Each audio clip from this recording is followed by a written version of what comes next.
सुंदर स्त्री का रूप मिलने पर जानी चोर नगर के बाहर वाले रास्ते पर चल पड़ता है। उसे यकीन था कि नगर कोतवाल ये सोचकर नगर के बाहर जरूर चक्कर लगाएगा कि आज जानी चोर को नगर में घुसते समय ही पकड़ लूंगा। और जानी चोर की सोच एकदम ठीक निकली। कोतवाल इसी सोच के साथ नगर के बाहर ही चक्कर लगा रहा था। कुछ दूर चला तो उसे अपने आगे एक स्त्री चलती हुई दिखाई दी। कोतवाल इतनी रात में एक नारी को देख हैरान था कि इस समय इतनी रात में ये कहाँ जा रही है। कोतवाल ने अपने घोड़े की गति को बिल्कुल धीमा कर दिया और कौतुकवश स्त्री के पीछे पीछे चल पड़ा। कोतवाल ने सोचा, देखूंगा कि आखिरकार इतनी रात को ये स्त्री कहाँ जा रही है। चलते चलते स्त्री एक बरगद के पेड़ के पास जाकर रुक गई। स्त्री के रुकने पर कोतवाल भी अपने घोड़े को रोक देता है और उतरकर उस स्त्री के पास जाता है। जब कोतवाल ने नजदीक जाकर उस स्त्री को देखा तो उसका सौंदर्य देख वो मंत्रमुग्ध सा हो गया। कोतवाल स्त्री से पूछता है, हे देवी, आप कौन हैं और इतनी रात्रि में इस बरगद के पेड़ के पास किस लिए आई हैं? कोतवाल की बात सुन सुंदर नारी का वेश धारण किए जानी चोर से सकता हुआ बोला, हे वीर, मैं एक बहुत ही दुखियारी स्त्री हूँ। आज इस बरगद के पेड़ से लटक कर मैं अपनी जीवन लीला समाप्त करने के लिए यहाँ आई हूँ। अब मुझ में और दुख सहने की जरा भी क्षमता नहीं बची है, इसलिए आज अपने साथ साथ अपने दुखों का भी सदा के लिए अंत कर लूंगी। सुंदरी की दर्द भरी वाणी और चेहरे पर आए आंसुओं को देख कोतवाल बोला, हे देवी, आपको ऐसा क्या दुख है कि भरी जवानी में आप इतना बड़ा कदम उठाने जा रही हैं? वो स्त्री बोली, हे वीर, मैं आपको अपनी क्या क्या व्यथा सुनाऊं? अगर कोई एक दुख हो तो बताऊं।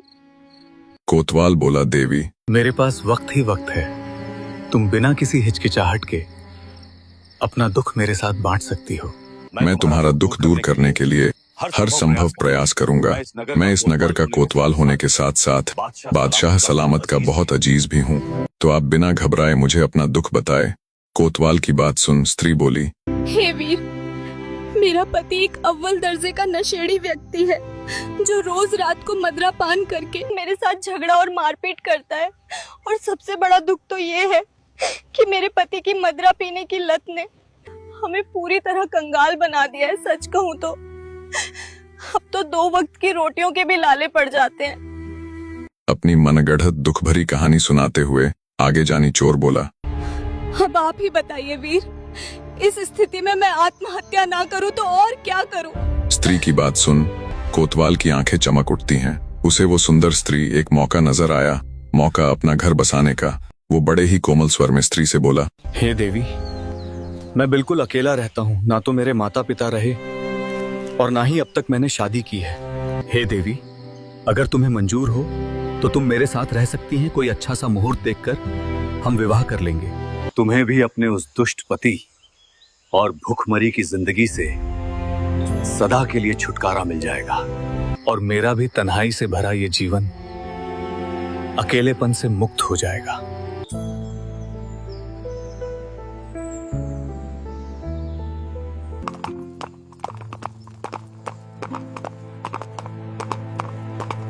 कुछ ही देर में कोतवाल उस सुंदर स्त्री के साथ अपने घर पहुंच जाता है। कोतवाल के घर पहुंचने पर स्त्री बने जानी चोर ने देखा कि एक काठ का कटघरा रखा हुआ था जिसमें इंसान को कैद किया जाता था। दोस्तों, अगर आप सबको बिल्कुल सरल भाषा में समझाऊं तो वो काठ का एक ऐसा यंत्र था जिसके अंदर अपराधी को यातना देने के लिए ठोका जाता था। जानी चोर भली भांति परिचित था कि उस कटघरे का क्या काम है। उसने बिल्कुल अबोध अर्थात अनजान बनते हुए कोतवाल से कहा, महाराज, ये किस प्रकार का यंत्र है? कोतवाल बोला, प्रिय, इसके अंदर किसी अपराधी को सजा देने के लिए ठोका जाता है। मैं उस दुष्ट जानी चोर को पकड़कर इसमें बंद करने वाला हूँ। स्त्री बोली, हाँ वीर, मैंने भी उस जानी चोर का जिक्र सुना है जिसने बादशाह को चुनौती देकर पूरे नगर में सनसनी फैला रखी है। आगे स्त्री बना जानी चोर किसी अबोध बालक की तरह कहता है, हे वीरबा, इसके अंदर अपराधी को कैसे ठोका जाता है? इतना कहकर वो उस कटघरे के नजदीक जाकर उसे छूती हुई कहती है, हे वीर, मैं देखना चाहती हूँ कि इसके अंदर कैदी को कैसे बंद किया जाता है। एक बार आप मुझे भी इसके अंदर बंद करके दिखाइए ना। स्त्री की बात सुन कोतवाल झट से उसके पास आया और बोला, प्रिय, मैं तुम्हें इस काठ में बंद नहीं कर सकता, क्योंकि तुम इतनी नाजुक हो कि ये तुम्हारे ये कोमल कोमल हाथ पैर छिल जाएंगे। अगर तुम्हें देखने की इतनी ही इच्छा है तो मैं खुद तुम्हें इसके अंदर बंद होकर दिखाऊंगा। जैसे ही मैं इसके अंदर जाऊं तुम ये हत्था खींच देना। इतना कहकर कोतवाल उस काठ के कटघरे के अंदर चला जाता है। जानी चोर को तो इंतजार ही इस बात का था। उसने झट से उस कटघरे का हत्था खींच दिया। हत्था खींचते ही कोतवाल उस कटघरे में बंद हो जाता है। उसका सिर ऊपर और पैर नीचे हो जाते हैं। कोतवाल बोला, देखा प्रिय, बिल्कुल ऐसे ही किसी अपराधी को इसके अंदर बंद किया जाता है। अब जल्दी से इस हैंडल को उठा दो ताकि मैं इससे बाहर निकल सकूं। कोतवाल की बात सुन जानी चोर बोला, बेवकूफ आदमी, मैं तुम्हारी कोई प्रिय वीर्य नहीं हूँ जिसके साथ तुम विवाह के सपने संजो रहा है। मैं तो तेरा फूफा जानी चोर हूँ। इतना कहकर स्त्री रूपी जानी चोर नगर कोतवाल के घर में जो भी कीमती वस्तुएं और धन था उसे एक बोरे में डालकर वहां से रफू चक्कर हो गया। दुखी कोतवाल बेबस नजरों से जानी चोर को जाते हुए देखता रह जाता है। सुबह का समय हुआ और जब धीरे धीरे सूर्य बिल्कुल बीचों बीच आ गया, अर्थात दोपहर हो गई, तब बेसब्री से कोतवाल का इंतजार कर रहे बादशाह ने सोचा, कल कोतवाल को जानी चोर को पकड़ने का काम सौंपा था। जानी चोर तो दूर की बात, अब तक कोतवाल का भी कोई अता पता नहीं। अंततः बादशाह अपने कुछ सिपाहियों को कोतवाल के घर भेजता है। जब बादशाह के सिपाही कोतवाल के निवास स्थान पर पहुंचे तो उन्होंने कोतवाल को उस कटघरे में बंद पाया। दुखी हो चुका कोतवाल भी बेसब्री से इसी इंतजार में था कि मेरी सुध लेने के लिए बादशाह कब अपने सिपाहियों को भेजेगा। सिपाहियों ने कटघरे का हैंडल उठाया और पसीने पसीने हो चुके कोतवाल को बाहर निकाला। मुंह लटकाए कोतवाल बादशाह के सामने पेश हुआ और अपने साथ घटी पूरी घटना बादशाह को कह सुनाई। कोतवाल की बात सुन बादशाह का पारा 7वें आसमान पर था। कोतवाल को डांटते हुए बोला, अगर तुम लंगोट के कच्चे ना होते तो तुम्हारा ये हाल नहीं होता। तुम सबके सब निकम्मे हो। अब मैं ही उस धूर्त जानी चोर को पकड़ कर दिखाऊंगा। इस प्रकार कोतवाल और सुनार के बुरी तरह असफल होने के बाद जानी चोर को पकड़ने का जिम्मा बादशाह खुद उठा लेता है। दूसरी तरफ एक बार फिर से जानी चोर कोतवाल से लूटा हुआ धन फूला मालिन को सौंप देता है। एक बार फिर से इतने सारे धन को देखकर फूला मालिन की आंखें चमक उठती हैं। वो जानी चोर से कहती है, बेटा गब्दू, ये सब तो खूब बढ़िया है, पर तू घर से बाहर थोड़ा संभल कर जाया कर। बादशाह के सिपाही चप्पे चप्पे पर तैनात है। कहीं बादशाह के सिपाही तुम्हें जानी चोर न समझ लें। मालिन की बात सुन जानी चोर बोला, अरे मौसी, तुम क्यों इतनी चिंता करती हो? और वैसे भी बादशाह के सिपाही पकड़ेंगे तो जानी चोर को पकड़ेंगे, मुझसे उनका क्या लेना देना? मैं कोई जानी चोर थोड़े ही ना हूँ। बूढ़ी मालिन बोली, बेटा फिर भी थोड़ा संभल कर जाया कर, मुझे बहुत चिंता होती है तेरी। जानी चोर बोला, ठीक है मौसी। और क्या चल रहा है नगर में? अब की बार जानी चोर को पकड़ने की जिम्मेवारी किसने ली है? तब मालिन बोली, बेटा अब की बार उस जानी चोर को पकड़ने की जिम्मेवारी खुद बादशाह सलामत ने ली है। बूढ़ी माँ की बात सुन जानी चोर की आंखों में चमक आ जाती है। वो तो कब से इस पल की फिराक में था कि कब खुद बादशाह उसे पकड़ने की जिम्मेवारी लेगा। शाम का समय हुआ तो फिर से जानी चोर माता के मंदिर पहुंच जाता है और फिर से माता के आगे याचना करता है, हे देवी माई, तेरी 1.25 मण की करू कढ़ाई, मुझे 1.25 पहर के लिए एक बुढ़िया का रूप दे दें। दोस्तों, कहानी में आगे बढ़ने से पहले आप सबको बताता चलूं कि पुराने समय में चोर लोग चोरी करने से पहले देवी माँ की आराधना किया करते थे और सफलता पूर्वक चोरी होने पर वे माता को भेंट चढ़ाया करते। इसी प्रकार जानी चोर ने भी देवी माँ की प्रचंड भक्ति की थी। कई दिनों तक भूखा प्यासा रहकर लगातार वो देवी माँ के ध्यान में लीन रहे थे। तब देवी माँ ने प्रकट होकर खुश होते हुए जानी चोर को ये वरदान दिया था, जब भी तू मेरा नाम लेकर अपना रूप बदलकर कोई अन्य रूप बनाना चाहेगा, तब तुझे वैसा ही रूप मिल जाया करेगा।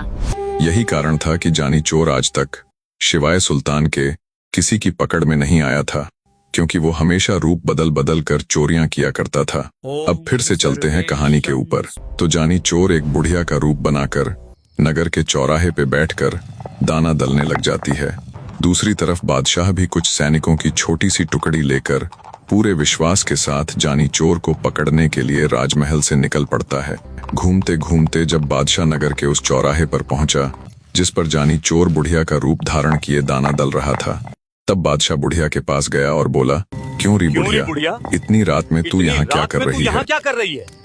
बादशाह के सख्त लहजे का जवाब बुढ़िया लड़खड़ाती हुई आवाज में देती हुई कहती है, हुजूर, जानी चोर आया था मेरे पास और मुझे अपने घोड़े के लिए दाना दलने का काम सौंप कर गया है। बस उसी के काम में लगी हुई हूँ। बुढ़िया की बात सुन बादशाह की आंखें चमक उठी। सोचा इससे बेहतरीन मौका और क्या होगा जानी चोर को पकड़ने का। उसने तुरंत बुढ़िया से उसके वस्त्र देने के लिए कहा। सोचा अगर मैं बादशाह के वेश में बुढ़िया के पास रहूंगा तो हो सकता है जानी चोर मुझे देखकर बुढ़िया के पास आए ही ना। सबसे अच्छी योजना तो यही है कि मैं खुद बुढ़िया का रूप बनाकर यहाँ चौराहे पे बैठ जाता हूँ और जैसे ही जानी चोर आएगा मैं तुरंत उसे पकड़ लूंगा। बादशाह ने अपने साथ मौजूद सिपाहियों को नगर में दूसरी जगहों पर गश्त के लिए भेज दिया और खुद बुढ़िया के वस्त्र धारण कर नगर चौराहे में बैठ गया। वस्त्र देते समय जानी चोर रूपी बुढ़िया ने वस्त्रों के साथ साथ जूतों की माला भी बादशाह के गले में डाल दी। उसके मुख पर से हाथ फिराते हुए कालस लगा दी। जानी चोर बादशाह के घोड़े पर बैठकर वहां से फुर्र हो जाता है। बादशाह जानी चोर के इंतजार में नगर चौराहे पे बैठकर दाना दलने लग जाता है। दूसरी तरफ जानी चोर सीधा नगर के बाहर सुल्तान के पास जाता है और कहता है, चलो मेरे साथ, महकदे को छुड़वाने का इससे अच्छा मौका नहीं मिलेगा। बादशाह और उसके सैनिक मेरी तलाश में नगर में घूम रहे हैं। महकदे की निगरानी के लिए अब बहुत कम सिपाही वहां मौजूद हैं, जिनका हम आसानी से सामना कर सकते हैं। इस प्रकार जानी चोर और सुल्तान मिलकर आधी रात के समय जनाना महल में महकदे की निगरानी में मौजूद सिपाहियों पर धावा बोल देते हैं। सुल्तान ने वीरता पूर्वक तीर अंदाजी और तलवारबाजी से जल्दी ही सभी सिपाहियों को ढेर कर दिया। उसके बाद जानी चोर और सुल्तान जनाना महल के अंदर जाते हैं और महकदे को आजाद करवाकर उसे सही सलामत उसके राज्य उसके निवास स्थान पर पहुंचा देते हैं। उसके बाद जानी चोर, राजा सुल्तान और रानी निहालदे भात भरने के लिए नरवरगढ़ की ओर चल पड़ते हैं। कहानी का अगला भाग भी बहुत जल्द आएगा, अत्यंत जल्द। तब तक कहानी कैसी लगी अपनी महत्वपूर्ण राय से कमेंट सेक्शन भर दो। धन्यवाद आप सबका इतने प्यार और सपोर्ट के लिए।